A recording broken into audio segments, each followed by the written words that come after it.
Assalamualaikum warahmatullahi wabarakatuh. Bismillah, bismillah, alhamdulillah, asyhadu an la ilaha illallah wahdahu la syarikalah wa asyhadu anna Muhammadan abduhu wa rasuluhu alladzi la nabiyya ba'dah. Salatan wa salaman daimaini ala Rasulillah wa ala alihi wa sahbihi wa mawalah. Hadirin rahimakumullah, pada 1 September tahun 2013 Masehi berakhirlah perang saudara antara Al-Ma'mun dan Al-Amin, yaitu kedua anak dari Khalifah Harun ar-Rasyid. Ketika itu Khalifah Al-Amin mengalami kekalahan dalam peperangan saudara itu. Kemudian kepalanya dipenggal dan lengserlah kekhalifahannya dan digantikanlah oleh Al-Ma'mun yang tercatat dalam wasiat Harun ar-Rasyid, ketika aku wafat nanti Al-Amin menjadi khalifah penggantiku, dan kemudian Al-Ma'mun menjadi pengganti Khalifah Al-Amin. Ketika masa kekhalifahannya, Al-Ma'mun terkenal jenius dengan kemajuan yang sangat pesat di bidang pengetahuan, baik pengetahuan tentang agama ataupun pengetahuan tentang dari agama, yaitu diantaranya ilmu yang berkembang pesat di masa kekhalifahan Al-Ma'mun, yaitu filsafat, astronom, kemudian ilmu-ilmu yang lainnya. Bahkan kemajuan yang ditunjukkan oleh Khalifah Al-Ma'mun yaitu ketika menjadikan Bait Al-Hikmah, perpustakaan pribadi Khalifah Harun ar-Rasyid, dijadikanlah oleh beliau sebagai perpustakaan, sebagai pusat ilmu pengetahuan, bukan hanya di negara tersebut, tapi menjadi pusat pengetahuan di seluruh dunia. Al-Ma'mun lahir pada tanggal 14 September 786 Masehi, lebih tepatnya tanggal 15 Rabiul Awal tahun 170 Hijriyah. Kelahirannya bertepatan dengan wafatnya seorang khalifah, yaitu Musa al-Hadi, yang kemudian digantikan oleh ayahnya bernama Harun ar-Rasyid.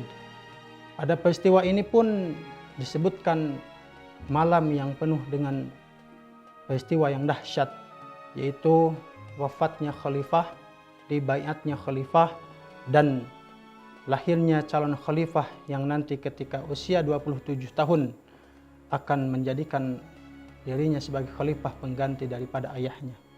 Bahkan Imam As-Suyuti dalam kitabnya An-Nihayah wal Bidayah itu menceritakan bagaimana tentang kehebatan seorang Al-Ma'mun, Abdullah Al-Ma'mun, yaitu beliau merupakan sebagai seorang yang tekun dalam belajar ilmu fikih, ilmu hadis, sejarah dan filsafat kepada banyak para ulama dan ilmuwan.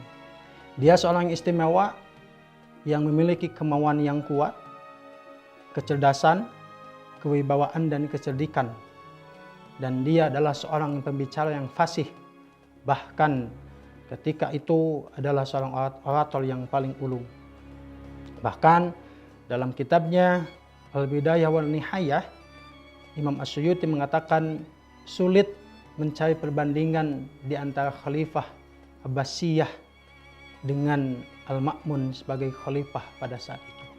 Bekal kepintaran dan kecintaan pada ilmu itulah yang membuat periode kekhalifahan Al-Ma'mun tercatat sebagai periode keemasan Khalifah Abbasiyah, dinasti Abbasiyah, melanjutkan kisah gemilang ayahnya yaitu Harun ar-Rasyid, khalifah kelima.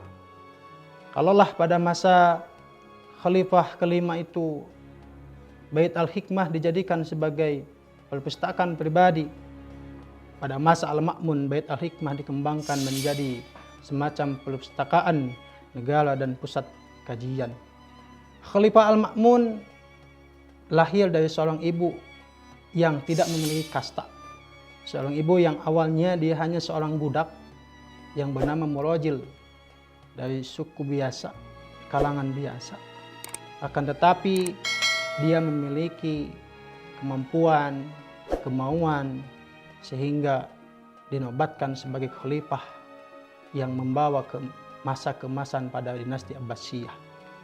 Bahkan ketika masa puncak kejayaannya, Khalifah Al-Ma'mun tidak hanya menjadikan ilmu agama sebagai dasar khalifahannya, akan tetapi dia pun menjadikan ilmu-ilmu yang lainnya seperti filsafat, fisikawan, kemudian matematika, astronom, dan yang lainnya itu sebagai ilmu yang dapat mengembangkan pengetahuan pada masa kekhalifahannya. Sejarah mencatat bahwasanya saking cintanya dengan ilmu Abdullah Al-Ma'mun, beliau mengundang para ahli fisikawan, matematikawan, filsafat, kemudian ilmu-ilmuwan yang lainnya yang terdapat, ilmuwan yang dipandang hebat pada masa itu, beliau undang sebagai pembicara, sebagai pengisi kajian keilmuan yang diadakan di Bait Al-Hikmah. Kemudian sejarah mencatat juga seorang Muhammad bin Musa Al-Khwarizmi, matematikawan terkemuka dan penemu aljabar algebra, pernah bekerja di perpustakaan ini. Selama masa tugasnya di perpustakaan itu, ia menulis karya monumental yaitu Kitab Al-Jabr wal Muqabilah. Kedua sains muslim itu yang penting diingat, seorang muslim, ilmuwan muslim yang mendapatkan julukan ilmuwan terbaik di antara ilmuwan-ilmuwan yang mereka beragama non-muslim. Kembali kepada kisah Al-Ma'mun, sebagai pencinta ilmu, tentu saja dia dipuji oleh para otoritas keagamaan yang dimiliki. Namun Al-Ma'mun pada saat itu pun menjadi seorang yang kurang disenangi oleh para pemuka agama. Kenapa? Pada saat itu dia hendak menegakkan otoritas keagamaan yang dimiliki khalifah. Artinya sebagai seorang nasionalis, dia cenderung pada pemikiran Mu'tazilah. Dan Al-Ma'mun tidak bisa menahan godaan untuk memaksa para ulama tradisional agar memiliki faham yang sama dengannya. Maka tercorenglah peristiwa masa keemasan Khalifah Al-Ma'mun dengan peristiwa mihnah. Apa itu peristiwa mihnah? Yaitu semacam tes keagamaan di mana mereka yang memiliki faham berbeda dengan khalifah atau berbeda faham dengan negara, mereka akan dipersekusi oleh negara. Pangkal persoalan pada perdebatan ilmu kalam yang menjadi peristiwa dasarnya masalah peristiwa mihnah ialah ketika faham Mu'tazilah dan faham Ahlus Sunnah wal Jamaah, yaitu mereka berdebat tentang apakah kalamullah yang berbentuk mushaf Al-Quran itu qadim ataukah hadis. Karena faham Mu'tazilah, mereka memiliki faham bahwasanya Quran itu adalah sebagai makhluk. Berbanding terbalik dengan para ulama Ahlus Sunnah wal Jamaah yang hidup pada masa Khalifah Al-Ma'mun, mereka berpendapat bahwa Al-Quran itu adalah qadim. Imam At-Tabari menuliskan ulang tentang surat Khalifah Al-Ma'mun yang memerintahkan dikumpulkannya para ulama dan diinterogasi apakah mereka berpendapat Al-Quran itu adalah qadim atau al-hadis. Siapa yang menjawab makhluk, maka amanlah. Dan sementara mereka yang menjawab bahwa Al-Quran itu adalah qadim yang bertentangan dengan fahamnya, habislah mereka disiksa. Surat lengkap Khalifah Al-Ma'mun kepada Ishaq ibn Ibrahim, itulah yang menjadi pemicu kejadian mihnah. Maka bisa kita simpulkan, Khalifah Al-Ma'mun bukan hanya bertujuan tentang menegakkan otoritas keilmuan yang terjadi pada khalifahnya atau pada masa khalifahnya, tapi beliau pun ingin memaksakan otoritas keagamaan bukan dipegang oleh para ulama, akan tetapi pemerintah. Di luar konteks tersebut, Khalifah Al-Ma'mun dikatakan sebagai khalifah yang jenius, dikarenakan masa kecilnya beliau dan Khalifah Al-Amin sebagai saudaranya sudah dididik, digembleng dengan pemahaman agama yang luar biasa, baik Al-Qur'annya ataupun Al-Hadisnya. Bahkan dalam sebuah riwayat dikatakan ketika di bulan Ramadan, Al-Ma'mun dalam satu bulan bisa menghatamkan 33 kali Al-Quran. Artinya dengan kemampuan tersebut di sini membuktikan bahwasanya Khalifah Al-Ma'mun bukan hanya khalifah yang memiliki kemampuan tentang keilmuannya yang luar biasa, akan tetapi pemahaman agamanya pun yang luar biasa. Karena pemahaman yang salah, sehingga menurut Khalifah Al-Ma'mun, faham Mu'tazilah lah yang menjadi panutannya.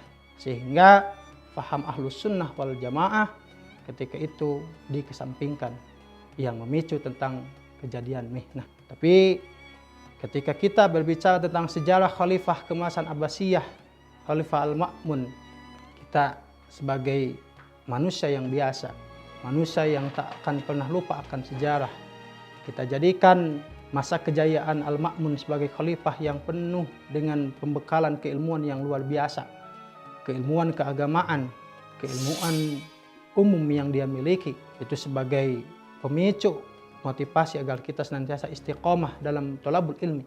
Berkenaan dengan perbedaannya pemahaman keagamaan yang dimilikinya, yaitu pemahaman keagamaan Mu'tazilahnya, kita jadikan itu sebagai pembendaharaan keilmuan agar kita jangan sampai terjerumus ke dalam hal-hal yang di luar aliran Ahlus Sunnah wal Jamaah, dan kita pun tetap berpendirian dan kita pun tetap berpegang teguh akan ajaran keagamaan yang kita miliki, yaitu ajaran Ahlus Sunnah wal Jamaah.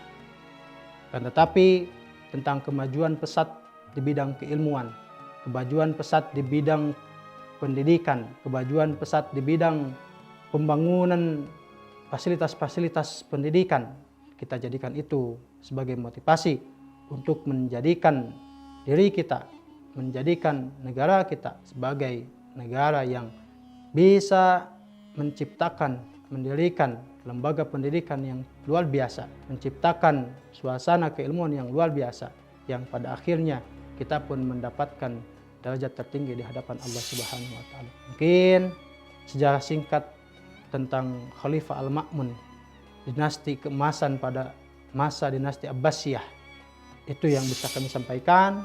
Kurang lebihnya mohon maaf, yang kurangnya kesalahan mutlak dari kami pribadi, yang lebihnya, yang baiknya itu adalah sejarah yang mencatat tentang kebenarannya, dan yang paling baik tentang keterangannya adalah Allah Subhanahu wa Ta'ala yang memiliki tentang sejarah tentang kehidupan manusia. Billahi taufiq wal hidayah. Wassalamualaikum warahmatullahi wabarakatuh.